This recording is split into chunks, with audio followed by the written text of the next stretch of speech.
welcome to another edition of Two Steps Ahead Podcast. Two Steps Ahead Podcast encouraging you to take your passion, make it happen, let yourself be great. I'm Daven Eidem, and coming up on the show, I got a message from somebody that asked me the question, how do you make your passion happen? And I thought about it for a moment because I always thought it was like an easy answer to the question. How would you do it? Well, you just find out what you want to do and then go do it, right? But I guess it might be a little bit harder for people to understand how you do that. So that's what we're going to talk about is how do you make your passion happen? And we're going to do that through a conversation with Daven here, who's going to join me in a minute. And one of the things, if not a couple things you can get out of this conversation is, one, what it takes to actually make something happen. When you make something happen, you have to do it. People think it's fate, maybe destiny. If you're the Back to the Future fan, maybe density. And you just sit back and whatever happens, happens. But a lot of times we have to take control, and that's what we're going to talk about, taking control of our lives, making those decisions, and doing things that can help us make our passion happen. And then the other thing, too, maybe if you listen and you get this out of it, it might be helpful as well, that there's key components to things like networking and to building relationships, even though they might be competitors, even though they're in the same industry and maybe you're playing against them or competing against them. It's still important to develop those relationships with people that are in the business together, whether it's the business field, the athletics, the music. I mean, you talk about people in music all the time sitting there and collaborating. I mean, you'd be surprised how many songs Barry Manilow have written for people. Then you'd be like, really? He wrote music for them? Or maybe Richard Marx wrote music for them? And so collaboration, networking, building relationships, even though they might be competitors, is another big thing, too, that we're going to discuss through this conversation. And so as we get started, the conversation is going to start out kind of like one of those movies or TV shows that starts in the now, and the action is going, and you don't really know what's going on, just a lot of action and chaos. And then it kind of fades back to maybe 2-3 days earlier, or maybe 2-3 hours earlier, and then it starts the story that then leads up to the chaos that the show started with. So that's kind of going to be the framework for how this thing works. And again, joining me is Daven. He's a graduate student at the University of Oklahoma, works in the strength and conditioning program for the men's and women's college basketball teams, as well as the men's tennis team. And so as we get started, we're going to start off with what's going on at Oklahoma. Then we're going to jump back and watch that path as how he got to Oklahoma. And so I guess the first question would be, when you are sitting there at Oklahoma, you're on the cusp of the SEC. You've got an athletic powerhouse with football. Basketball has done quite well over the years. I mean, Blake Griffin, for one, comes out as an NBA player. Dunked over a car at the All-Star Slam Dunk Contest. So Oklahoma, their baseball, their softball team has won 4 straight national championships. So you're kind of in a hotbed of athletic activity at a very good school, going to the SEC, one of the best conferences. What's it like being there at a program that is so prominent in athletics? Yeah, it's pretty prime time being at OU. It's one of the top universities in terms of athletic departments in the country, I would say. And, you know, we're making that switch to the SEC this year. And we know going from the Big 12 to the SEC, it's going to be different. There's going to be some challenges, but I think we're specifically in basketball and tennis with the sports that I work with. We're ready for it. We're excited for it. We accept competition, which I believe is why OU is so successful. We're not afraid of any team or any level of competition. We want to go out to be the best, and if we want to do that, we have to go out and play the best. So I think as a whole athletic department, we're very excited for this opportunity ahead of us this year. Now, last year you guys were in the Big 12, moving to the SEC. Obviously, it's summer. There's been some downtime, but you guys have kind of picked up a little bit. Has there really been any notice in maybe excitement, hype, players talking about it, making that move? Because I know, like, for example, it was a big deal, made the headlines when that SEC logo went on the football field, and that got a lot of publicity, especially at Oklahoma Football Media Day. Any hype or anything like that, or is it just kind of people are still coming in from summer, doing their summer workouts and getting ready for the school year? When it first happened, there was some excitement like usual, changing conferences, especially going to a top conference like the SEC. It was pretty exciting, but after the week or so, when all the media hit, we just went back to going to work. And there'll be some comments here now from the players. I'll say for the women's basketball team, we get to play South Carolina this year at South Carolina, who was undefeated last year and won a national championship. So, there's some talk about that, and they're pretty excited about it. But it's all in a day's work. We know that we have to get ready for these competitions when they come in the fall, when season starts, and we want to be ready for it. So we can sit there and talk about it all day, but if we don't go to work and show up when it's time, then it's not going to amount to anything. One of the quotes that I've heard recently, I don't remember if it was like someone like a Nick Saban or somebody in the basketball world, but they said that strength and conditioning coaches are becoming more and more important because when you have healthier players, your team obviously is going to perform better, and you're going to have your full team at full strength. But then also, too, you have to have an understanding of what bigger, stronger, faster means as far as the players, because for each individual athlete, depending upon the sport, bigger, faster, stronger might mean something different depending on who they are and what position they play. Has there been an emphasis put on strength and conditioning since you got into that field over the last couple of years? Has there been more of a focus on that, have you felt? Or is there an emphasis that's being put on it? Just kind of what's the overall feeling for the world of strength and conditioning when it comes to the college athlete? Yeah, so I think the underlying factor of a strength and conditioning coach is going to be bigger, stronger, and faster. That's kind of the big three when talking about it. But as I'm getting into it, I'm starting to understand that the field itself is making a switch to try to bridge the gap between strength and performance to performance on the court. So an example is, you might come in and you have a guy who's maybe a little smaller and the head coach thinks he needs to put weight on and he needs to get bigger. Is that necessarily the best thing for that guy, right? Like we can take a numerous amounts of NBA players, for example. Like we can take Kevin Durant, one of the best scorers in the history of the game, I would argue, and he doesn't lift. So how much better could we get him if he was bigger, stronger, and faster? So I think understanding, yes, an underlying principle of our job is to get these athletes bigger, stronger, and faster, but there's so much more in the field in terms of fitness, in terms of just improving little things like a hip turn in a basketball, a defensive slide. If I have a point guard who is going to, say at the top of the key, who starts driving to my right, if my hip turn is slow and he beats me off that first initial movement, then he's going to get to the basket every time.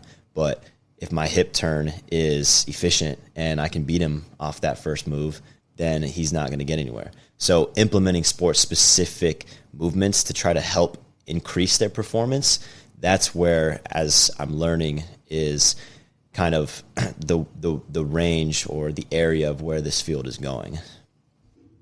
Now, you got your undergrad at the University of Nebraska, Lincoln. When I was going through college and I was doing, back then, the science of physical education, or I don't think it was called strength and conditioning, but basically it was your conditioning program. One of the books that we had to read, a textbook, came from the University of Nebraska. They were on the cutting edge of football.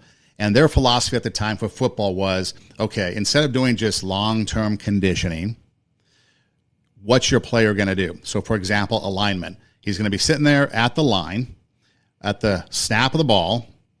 He's got 5 seconds or whatever it is, and he has to burn all his energy in that 5 seconds as he's pushing at the line. Then he has 40 seconds, 35 seconds to recover because that was the time clock, the play clock.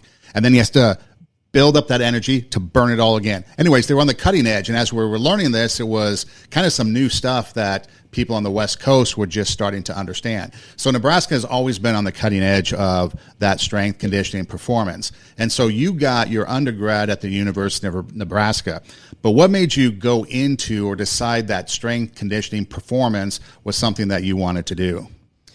Yeah, so Nebraska's somewhat the foundation of college strength conditioning. Boyd Epley is kind of the godfather of strength conditioning. He started it at the University of Nebraska when he was there as their strength coach, when the glory days of Nebraska football.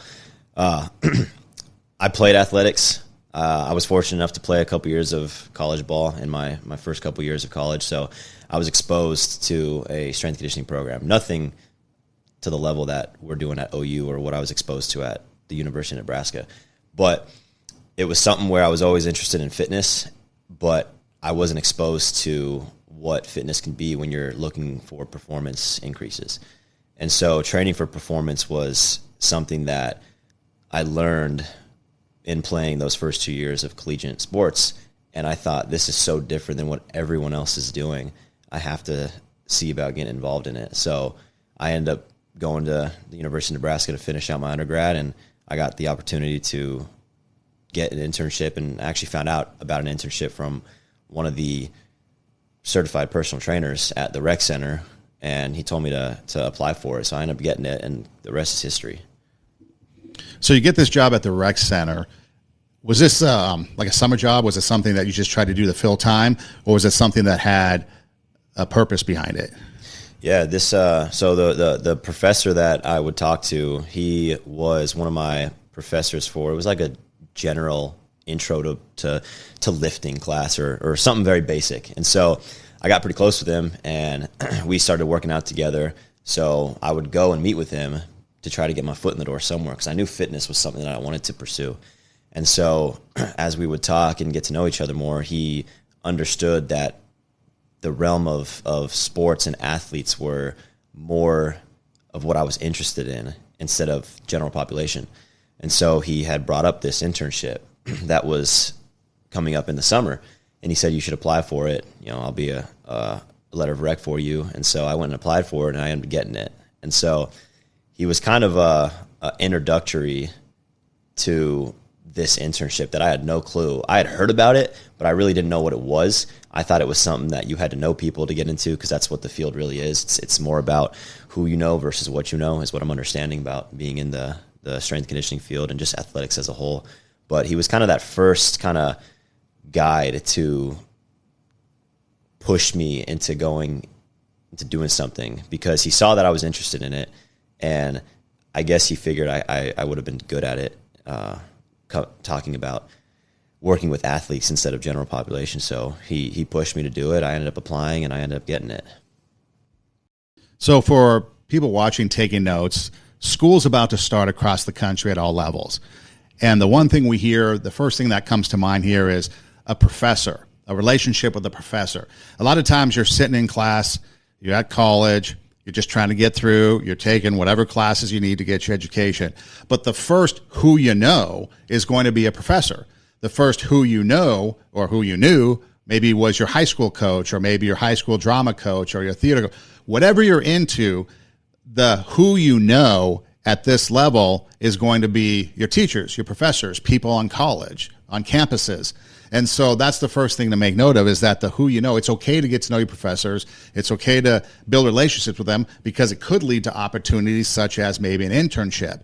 And so then from that internship, then things really started to take off. What happened after the summer and that internship came to a close? Yeah, so the internship originally was 10 weeks in the summer.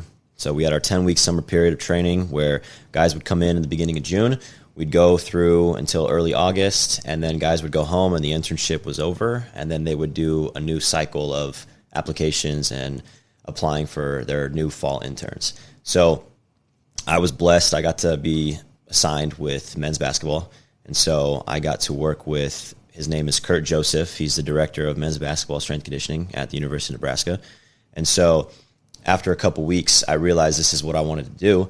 So I made it my goal to show up every day and be the best intern in that class of 10 interns who got those positions. So in doing that, I would be the first one in, I'd be the last one out. I would try to be there every day. And when basketball was over, I would try to be as much assistance I could for any other of the teams and the coaches that were in the weight room.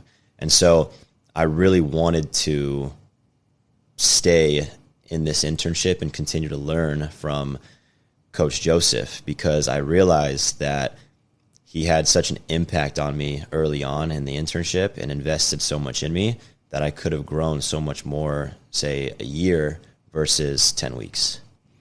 And so, one, you make a relationship, or you develop a relationship with a professor that leads to an internship that then leads to a connection with Coach Joseph, who's the basketball strength and conditioning performance guy. And so the internship is over, and so then what happens? You're able to get on with the basketball team. So how did that work out? How were you? I know you talked about The work ethic, that's the other thing to learn. Work ethic. Be there before, be there after. When the season's over, be there to help others, whether it's not even your sport, maybe other sports, but just to be there. But then how did that, to be able to be associated with the basketball team itself, did Coach Joseph tell you anything specifically that as why he maybe picked you, why he saw or what he saw in you as why he wanted you to be a part of his staff? Was there any feedback, I guess, that he gave to you to indicate that this is why you were chosen?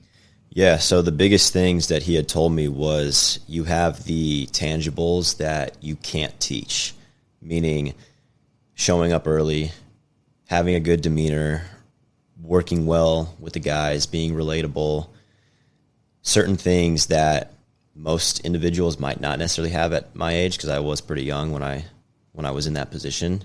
And I had the tangibles and the opportunity to grow with the things that I wasn't familiar with, like the science and how to command a weight room. So having the tools that aren't teachable or might not be the easiest to learn were kind of the things that separated me from interns in that class that I was with or interns that he had in the past. A comment that he had made was I had set the gold standard for an internship. And so it was kind of it was a good moment because it made me proud of the work that I did, because it was a whole year of showing up and making sure that the stuff that was the easiest stuff, or because the job, what I realized was as an intern or an assistant, you got to make your boss's job the easiest as it can be. So the easiest things that can get done, take care of it so they don't have to worry about that. So one of the biggest things when I was at Nebraska with Coach Joseph was getting there early and having the setup for the weight room lift session that day complete before he even was out of his office. Because I would usually show up, I would start setting up, and then he would come out. We would talk about our plan for the day, kind of go over the session, what the expectations are, and then guys would start fluttering in and we would get to work. So having that done so we could just talk about the session and get right to guys when they start coming in versus waiting for him to say, okay, let's start setting up. And now we're setting up when guys are getting ready to roll. Little things like that allowed for so much more fluidity with the session, and it just made the day so much easier. And a lot of the other interns weren't necessarily doing that. And I think those are kind of the little things that had stuck out, because there were interns that had more background than I did in science, and at that time were maybe more qualified to run a lift session and knew how to command a room because I was just getting started. But I would argue that in other ways, I provided more value for the men's basketball team and Coach Joseph because of what I was doing. Well, see, I think that's the important thing, too, for people to understand is that what you bring to the table as far as your knowledge, your background, your experience is one thing, but then what you bring to the table as far as being an asset, being help, instead of being a burden, instead of having to be an additional problem for the coach, the business manager, your boss, you're there to make the program go smoother, run easier, and it stands out. And that's something that we have to learn in life in general, is that society has gotten, I think, to the point where we want to do the bare minimum. We want to skirt by.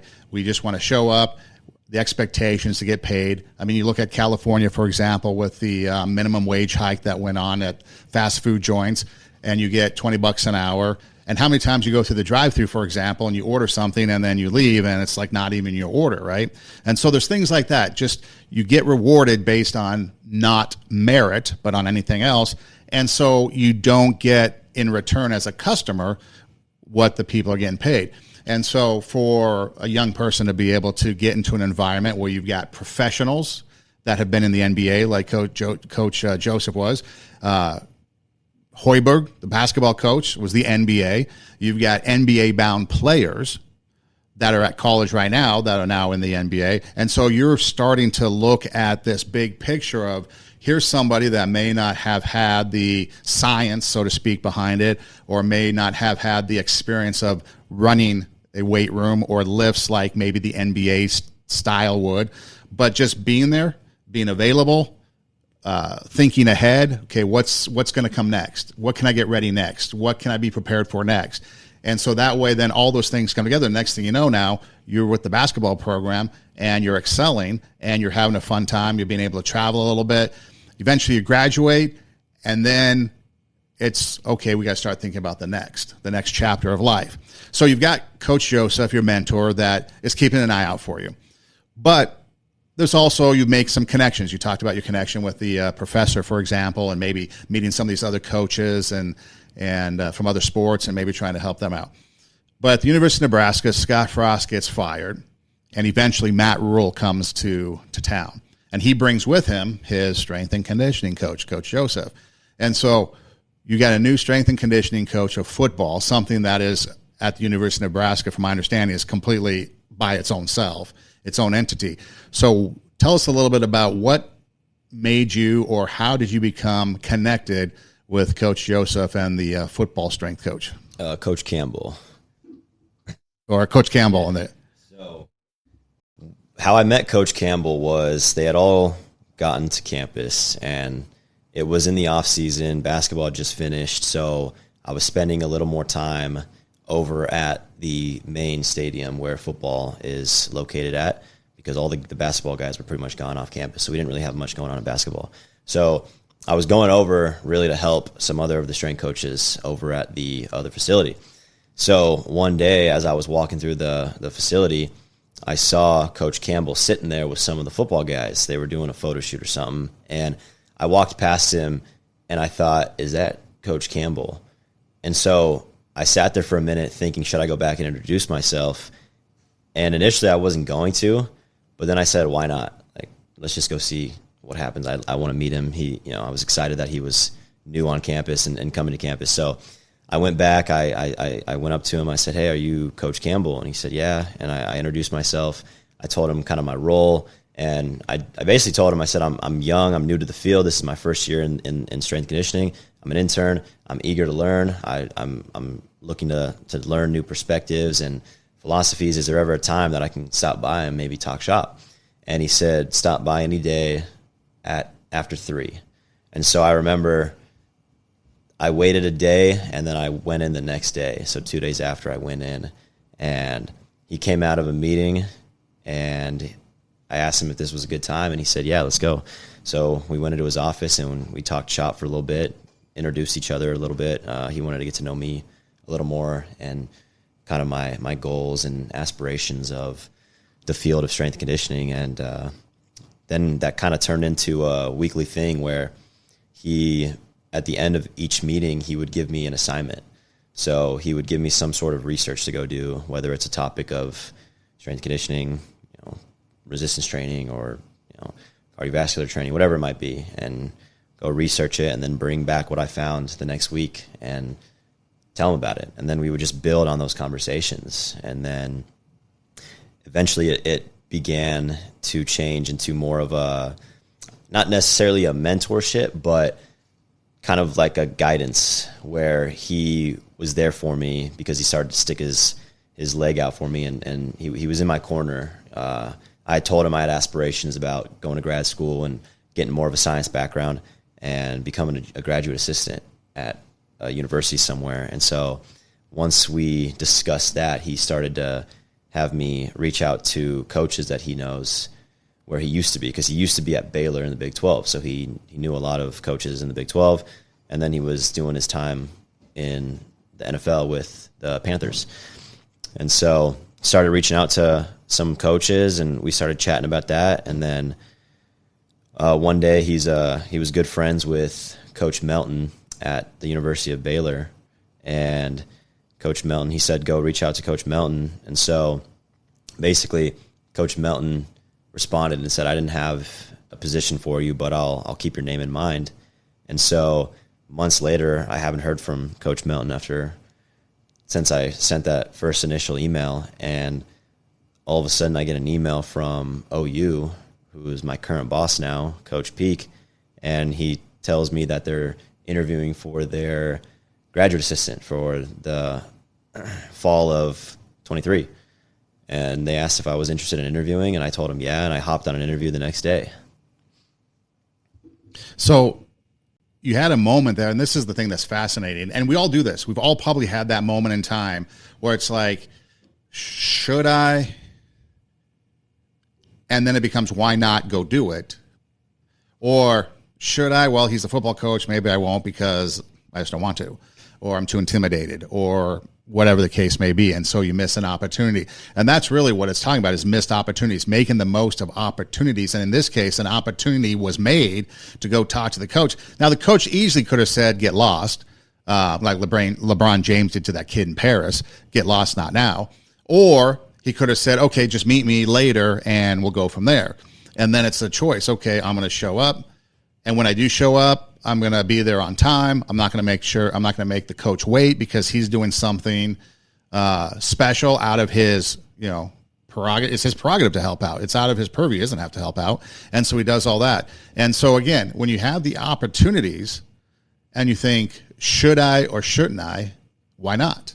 Why not try to build a relationship with something? Why not take a chance? In the radio business, producing shows, we would try to get big time guests. And it was always just ask, because right now it's no, he's not coming on the show. So right now it's no, Coach Campbell's not going to meet with you. But if you go and ask, it might be yes. And if it becomes a yes, then things start to change, like in your case. And so he had you do these assignments. And this is something I want to ask you about. So he had you do these assignments. Now, these assignments are not for grades. They're not for class. They're above and beyond. So you've got your academics for college. You're going to graduate, so you're getting ready for that. You still got some responsibility with your own position, and you're still trying to make connections and kind of shore things up as you graduate. And this guy's throwing extra work on top of it, but yet you decided to do that. Couple things. One, why did you decide to do it? And how beneficial was these assignments to you now in hindsight when you look back on them? Yeah, so I decided to take advantage of the situation because he was gracious enough to invest his time and meet with me weekly. And being a director of football, strength conditioning, you don't have a lot of time throughout your day. So the fact that he was kind enough to let me come in weekly and talk to me and give me some of his time was I was super grateful. And so the fact that he would give me these assignments, I wasn't going to take that for granted, because I thought, well, if I don't do these assignments, then one, I'm wasting his time. And two, I'm just showing him that I'm not the person who I'm expressing myself to be. Because I'm sitting there in his office saying, I want to be a GA, I want to go be a director one day, yet he gives me an assignment to go research plyometrics, and I come back after a week and I don't have anything, or I decide not to do it. Then how is that going to look when I come back and say, oh, I just didn't do it? It would show him that I'm not the guy who you should stick your leg out for. And so that's a big reason why I decided to do it. And two, I thought it would be a good learning experience as well. And so it was very beneficial, because as we built on each week, it was a new topic each week. And at the end of the time, he told me, he said, the reason why I had you do this research was I want you to be able to build a full program. So we went through all the topics, and now I have an understanding of what, in terms of programming, needs to be put in these specific lifts, right? So I have the resistance training background. I have the plyometrics research. I have the cardiovascular research. I have all this research on all these different topics in the field of strength conditioning, and now I can put it together, and it all comes full circle. So it allowed me to understand the field so much more and what coaches are actually doing, because I had such a little amount of experience in terms of programming since I had just started. So in terms of development educationally, it was super big for me. So taking advantage of that situation was something that I wasn't going to let go. Well, see, it reminds me of the old Karate Kid movie, wax on, wax off, brushing up and down. He's waxing cars. He's painting the fence. And Mr. Miyagi is getting him to be prepared to do those karate moves, right? And that was the wax on, wax off, the painting. They were all prerequisites for the karate. And so that's kind of the situation here, it sounds like, is he's getting you ready for something by having you do these things. Now, keep in mind, for those that don't know, which is probably all of you, when he talks about meeting with the coach, We're talking about he has a scooter. It could be wintertime. It could be cold. It could be weather, raining, whatever it is. There could be all kinds of conditions. And so it wasn't just like a comfortable experience getting to the office. There'd be times he'd get there and coach might be busy, might be in a meeting somebody else, whatever. So it wasn't just like this natural, smooth, easygoing thing. There were some challenges there, but you had to push through those challenges, whether it's on your scooter, weather-wise getting there. And that's just in general, whether it was meeting with the coach, whether it's trying to get to the gym during the basketball season, whether it's trying to get to your classes, whatever it is, it's overcoming those obstacles that we see as, oh, this is a burden. I have to go to my car, I have to warm up my car in the wintertime, 30 minutes ahead of time, scrape ice so I can get to class or get to work. And so we think of it as a burden, as a task, something in the way. But here for young kids, these are obstacles that could make or break a career. And in this case, if you had not done that, there might not be an opportunity at Oklahoma because the football strength coach, Joe Campbell, he might not have put your name in at Baylor. Baylor might not have called or gotten the call from Oklahoma. And the next thing you know, you'd be, who knows what you'd be doing right about now. But because of the work ethic, because of the relationship, because of the why not chance, you were able to make a connection. From that connection, you were able to fulfill the requirements of meeting with him on time, regularly, whether he was there or not, whether the elements were there or not, and you were able to do the assignments and you were able to talk about it, build that connection, build that relationship, prove to him the type of person that you are and the type of worker or the professional that you're going to be. Because think of it as professionalism. If you're in college, if you're a young person starting out, you're thinking about maybe your job right now. Maybe it's a coffee shop, maybe it's whatever it is. And so it's a job for you. But if you start thinking in terms of professionalism and being a professional, eventually that job that is going to come that you want, that dream job, that professionalism starts to build, even going back to your undergrad. And I always tell students when I was teaching radio broadcasting at a college, I would ask them, are you ready? If that dream job came right now, knocked on your door and said, hey, we want to hire you for this dream job of yours. And it could be any job. It doesn't have to just be the radio people, but I'd ask my radio students, if you were ready for any job, could you do it? And if you can't, why not? And if you can't and you can't answer why not, then what are you going to do to get there if that's what you wanted? And so it's being ready. Another student brought up the quote one time, stay ready so you don't have to get ready. And that's always stuck with me because if you stay ready, you don't have to get ready. And so it sounds like to me from the get-go, from going back to that relationship with the professor to getting the internship to with the basketball guy, strength and conditioning guy, then to the football strength and conditioning guy, and to the other strength and conditioning guys, whether it be baseball, whatever sport it was, you're always sitting there trying to have that professionalism. That's the foundation for what you do, which then leads to your reputation. And now your reputation seems to be pretty good because now at the University of Oklahoma, you're starting to do even some more things out there and getting to know more people. And now you've got a new coach coming in and another person you have to impress. So there's always somebody there that's going to be coming in, and that professionalism, that reputation that's yours is going to be the one thing that most people are going to sit and look at. Yeah, absolutely.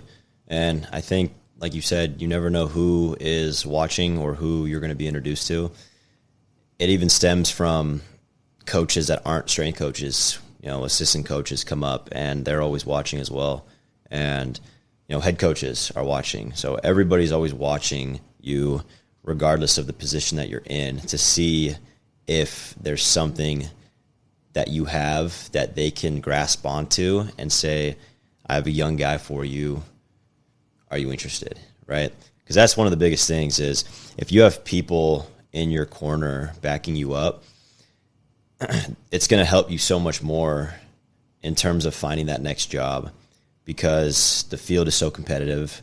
There's so many people striving for director roles and, in the NBA and in college athletics, yet there's so little positions. And so understanding that there's always going to be somebody watching you. It might not always be your boss or the guy who you're directly working for, But just remember that there are going to be people that are around watching, and you never know what's going to come about it. Because me going and reaching out to Coach Campbell, I had no clue that he was going to stick his leg out for me and start emailing these people. And then I didn't realize that those guys that I reached out to were going to do the same thing. Like I still to this day have never met Coach Melton in person. We've had a couple emails back and forth, but that's about it. And the fact that he was willing to say to the University of Oklahoma, this is a guy that you should look at, without even knowing me, just having a conversation from Coach Campbell. And honestly, I don't even know if Coach Campbell had a conversation with Coach Melton. It might have just been because I said in that email, Coach Campbell told me to reach out to you about a GA, that's the reason of why I'm at OU now. And so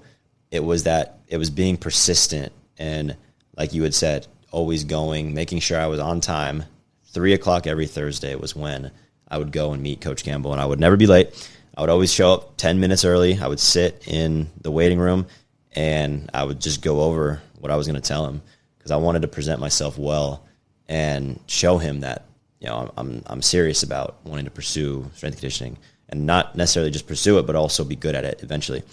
And so doing so, that was, I believe that was the big reason why he started to tell me to reach out to people and use his name, because I would show up on time every week. I would be there at the same time, regardless of if he was available or not. Because there were times where I would go and he'd walk out of his office. I'd be like, hey, coach. He's like, not today, man. I got a meeting. Like, okay, I'll see you next week. He's like, see you next week. Or there was a time when you talked about weather, where we had a big snowstorm, and I think it was like 14 inches of snow, and there was just no way I was getting there on my scooter. And so I ended up walking 40 minutes to the facility so I could meet him. And so it turned out that day that football was canceled. Everything was canceled. So no one was even in the building. And so I ended up writing a note on a piece of paper, letting him know that I was there, because I didn't want him to think that I dodged him if he was there, because he gave me that opportunity to come in. So I wrote this note on a piece of paper, and the next time I saw him, he said, we were talking more about next steps, and he told me, he said, I don't know you, right? We have these conversations, but I don't really know who you are yet, but I know you're persistent. And then he said, you wrote me a note, for crying out loud, to let me know that you were here. So let's start to reach out to coaches and let's see where we can get you. And so I think that even though, yes, I was doing the research, which was a big part of it, I think going back to the little things of always showing up on time, doing your best, having a good demeanor. I could have been upset about the times when he wasn't there, or when I went in and he said, I can't meet today because I have a meeting. But I understood that, one, it was a privilege and a really good opportunity that he was dedicating some time each week to meet with me. So even though some weeks it didn't work out, I was still gracious for the opportunity to still go in and say, hey, coach. And then that led to him introducing me to his staff. And then his staff telling me, hey, if you don't find anywhere to go once you graduate, you can come and intern with us. And so there's just opportunities start to build once you show how much you really want it. And it doesn't necessarily mean that you have to have it all figured out right away, because I'm going into year 3 and I'll still tell coaches I still don't have it figured out. And I don't necessarily think you ever do figure it out, because there's new science that comes out, and if you're not adapting, then that's probably an issue. So, but having those tangibles that you can't teach, going back to how it started with my mentor, Coach Joseph, those are the things that I truly believe that are going to allow me to be successful in this field and propel me over other candidates for high level positions, because I have the tools that you can't teach, yet I'm learning the stuff that I don't know, when other kids might know that stuff because you can learn it, but they don't know the other stuff necessarily. Yeah, you mentioned Coach Joseph, the basketball guy. You got Joseph's a basketball guy, Campbell's a football guy, you've got Peaks at Oklahoma, you've got Milton down at Baylor. So a lot of names I know that people listening might not know, but you're just basically dealing with strength and conditioning coaches for athletic teams at the universities. And so you mentioned Coach Joseph, which is the basketball guy, the guy that you spent a lot of time working directly with. How important was that relationship, or is that relationship with him? But how much was that development with being there, learning from him? Because you say you weren't really the science guy behind it. You came in with a different background, and to be able to learn some of those new concepts and new things that you might not have known, and to be able to work with somebody that had the time and the ability, because obviously you, from our conversation, you proved that you're worthy of somebody to invest their time into you. You weren't a flake. You showed up early. You showed up on time. You were there working extra, getting everything done, thinking ahead, making sure things are prepared. So obviously somebody like that is going to be deemed worthy for a professional to invest their time in. I know when I was teaching radio, I would look at the students, and the students that were on time, that did their shows, that did what they were supposed to, they would get more of my time because I would invest it in them, where the people that just showed up, maybe they were late, flaky, whatever, wouldn't get as much time because it seemed that my time being valuable and short, I needed to invest it in people that were worthy of it. And that seems the case with you and Coach Joseph. But tell us a little about that relationship and how important that is to you.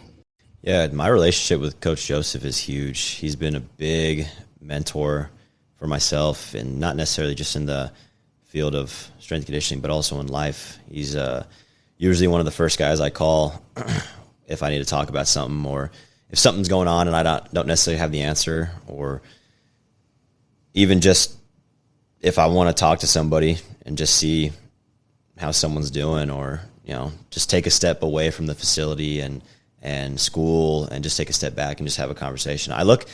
He's my mentor, but I look at him more as like a friend now too, because I've known him for a couple years now, and our friendship has just grown so much because we've spent so much time together.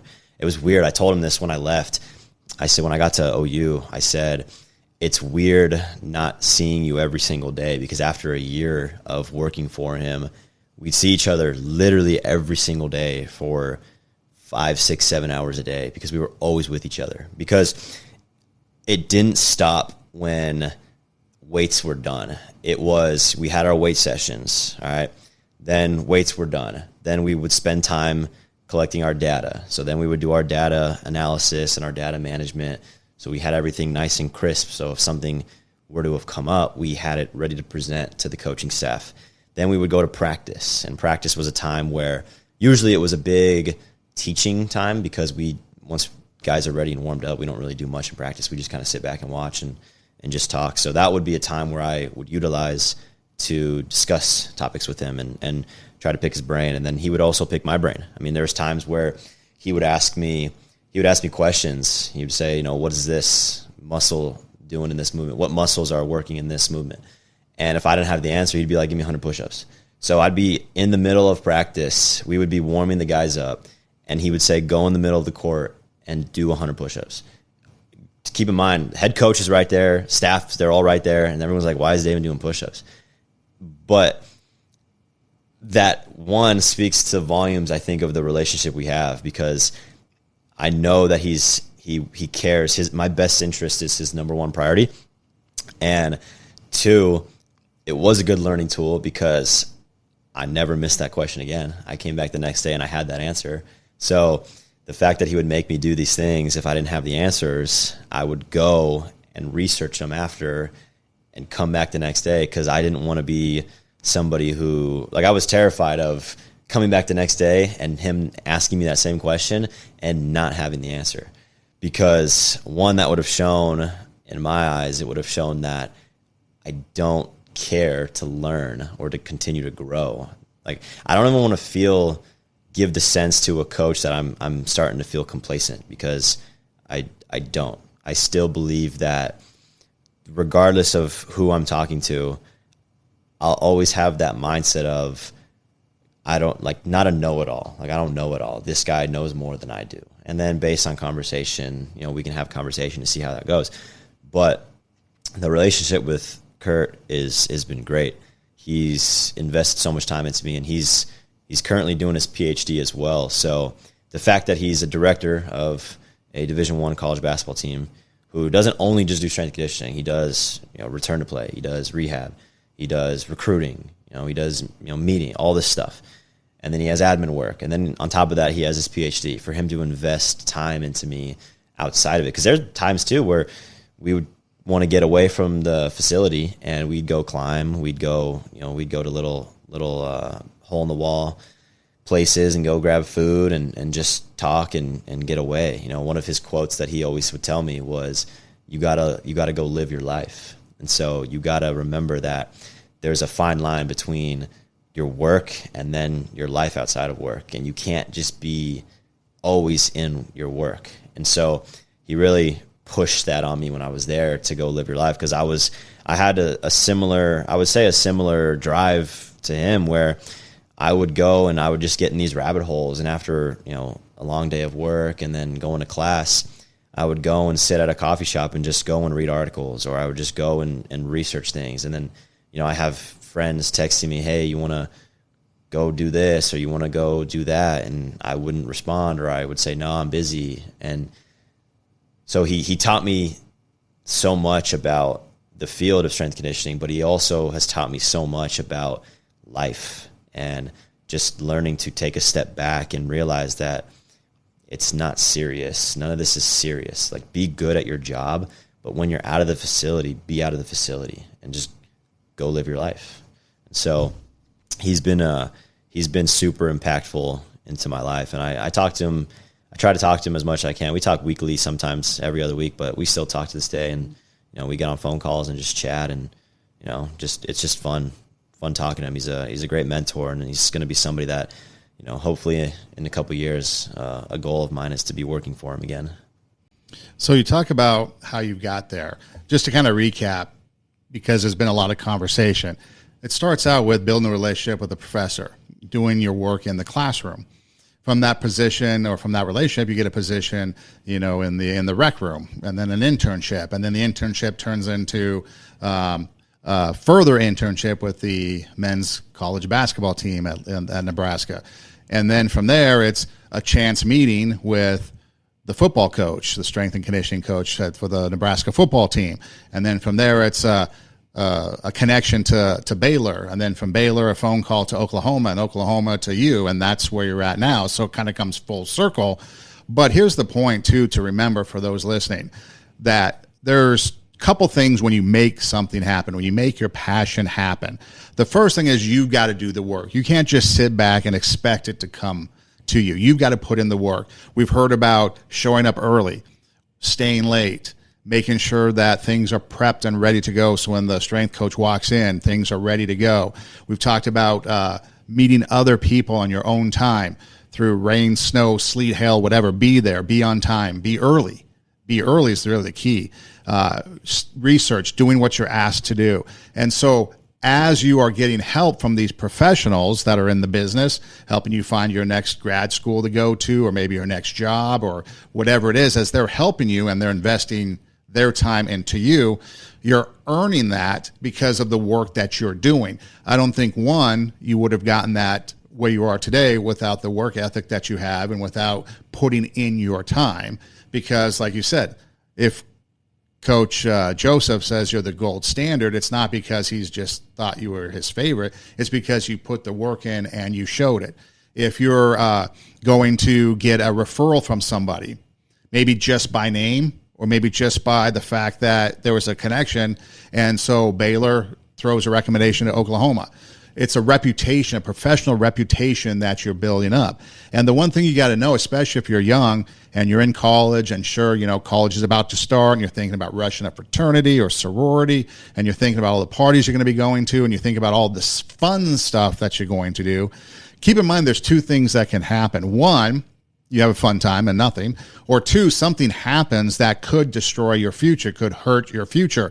I mean, there's all kinds of athletes, there's volleyball players, there's other people along the way that have done things that have made the headlines throughout time that have impacted perhaps their ability to do things. Now, athletes, musicians, movie stars, obviously get a benefit of doubt because of name recognition, what they do. But just think of you as college student, as really a nobody in the grand scheme of things, and the stuff you do versus what you get out of it. So if you're investing in yourself, much like we've heard here today, your return is going to be greater.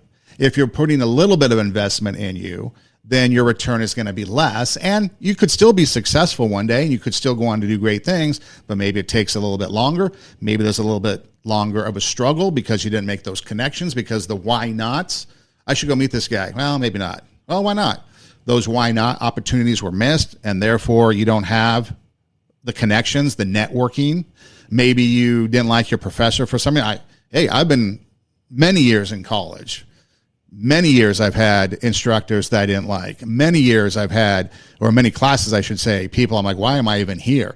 But I did my due diligence to get through it and was able to pass and get my education. So sometimes we have to do things that we don't want to because we're investing in ourselves. And sometimes we get to do things that we want to because we have invested in ourselves.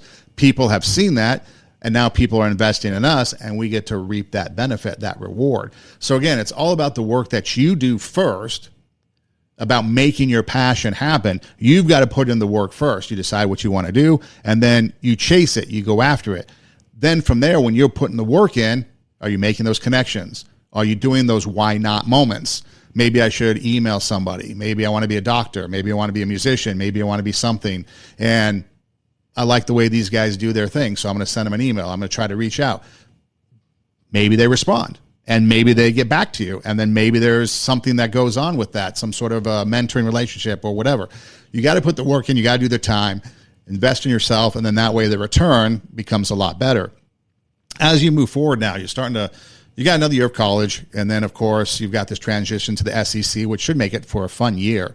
But then as you start to look for post-college, career-minded work, what are some of the challenges? Because it's one thing to be in college, and it's one thing to kind of have that safety net of college, so to speak. But now once you get beyond college and into the professional world, there's a whole different game. There's no school to fall back on. You've got to go out and make it. So two things. One, what's the future looking like from this perspective now looking forward? What would you like it to be? And then two, how do you continue to do what you've been doing with your work ethic, your meeting people, your networking, keeping those connections, so that you don't get complacent and think, oh, I've made it, therefore I'm done? So I'm in that position where after my time at OU is done, I'll be looking for my first job, and I've been told by a few strength coaches, they've said, your first job is your easiest job that you'll get, because a lot of coaches, head coaches, like younger guys because of the relatability piece to their athletes. And so getting that first job compared to maybe the second or the third, from what I've been told, is going to be a lot easier than those future jobs.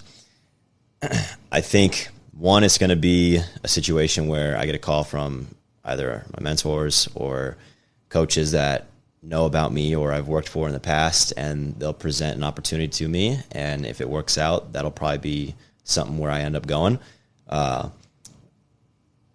because of the field and how it's designed, to where it goes back to, you got to know the right people. And if you don't know the right people, or the right people don't know you, then how are they going to know that you're a candidate for a position? And so I believe it'll be a situation where one of my former bosses or current bosses, or my mentor, will give me a call and say, hey, there's a position, they're interested, are you interested? And then go through that process and see what it turns out to be. And then in terms of understanding to not get complacent, don't ever forget where you've come from. There's a lot of coaches out there, and people in general, that when they're at the bottom of the barrel, they do everything. They do the grunt work. They show up. They constantly grind to try to get to that top position, in this case, a director role, whether that's in college at a high major in the SEC, or if it's in the NBA somewhere. And they get there and they start to think that they're above certain things. So never forget where you came from, regardless of the position you're in. You could be a VP of the Orlando Magic, but just because you're in that position, if someone falls on the ground in practice, go get a towel and go wipe the floor. That's a pretty standard example, especially when it comes to basketball. But just don't forget, don't start to believe that just because of your title, you're above doing the grunt work, right? There's with our staff at OU, this is where I learned it from. It stems from everyone, our sports dietitian, our strength coaches, our staff, people in practice, they fall on the floor. Everybody's rushing to the floor to wipe it up because we don't want another athlete to slip on that floor and potentially harm themselves. The sports dietitian, she still makes smoothies for the guys and girls. Our strength coach, we pick up after everybody in the weight room. We clean the weight room ourselves. We wipe things down. We do all the little things, right? If coach were to ask me to scrub the floor with a toothbrush, then I would take the toothbrush and I would scrub the floor regardless of how long it would take me. So just having that mindset of you're not big, you're not bigger than any task that might get thrown at you is something that I believe would help. It'll help me in terms of not becoming complacent, because it can get difficult when you are in a position of authority and you think that you have so many other things to do, which is true. When you become a director and you're in a higher position, you have a lot more on your plate. But understanding that in those situations, you're not above all the little things, that's going to be a big piece in terms of understanding to continue to grow and understand where you came from and not be complacent. So as we wrap up, remember, invest in yourself, do the work, make other people see that you are worthy of their time and their effort. Don't become complacent. Chase those why not moments. Network. Don't let those opportunities go away. Develop those relationships. Have fun. Do get out of the gym and go live your life, but also know that you still have to do the work, and people will invest in you more so if they see that you are a worthy investment. But ultimately, do the work, invest in yourself, and it'll pay off down the line. Daven, thanks so much. We appreciate your time and your thoughts and your words, and we wish you all the best down the road. For those of you listening, check out our website, radiowarp.com. That's radio, W-A-R-P, radiowarp.com. You can click the logo, and all of our past shows pop up. There's an orange banner across the bar. Click that. Goes to our SoundCloud page.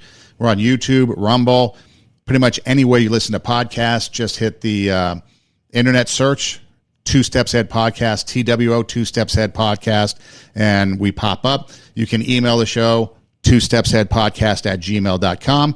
That's twostepsaheadpodcast@gmail.com. And we're pretty much, like I said, easy to find. Hey Siri, hey Google, hey Alexa, play TWO, Two Steps Ahead Podcast, and we pop up. So radiowarp.com is the website. We're pretty much anywhere you listen to podcasts. Go ahead and reach out and let us know what's going on. And again, I always like to end the show with this. If you're going through something and you don't know what it is, you don't know who to turn to, you don't know anything, you think you're on an island by yourself, reach out. I'm on, like I said, the email, twostepsaheadpodcast@gmail.com. I'm on social media, Instagram, Facebook, at Two Steps Ahead Podcast. You can DM me. You can reach out. If I can't help you, I'll find somebody that can help you so you don't have to do it alone. So make sure you reach out and don't go through it alone. There's always somebody going to be there to help you, and it could start with me if you don't have anybody else. So again, Two Steps Ahead Podcast, encouraging you. Take your passion, make it happen, let yourself be great. I'm Son Eidem, special guest Daven Eidem with us. Hey, thanks for listening. Do tell a friend, and until next time, God bless.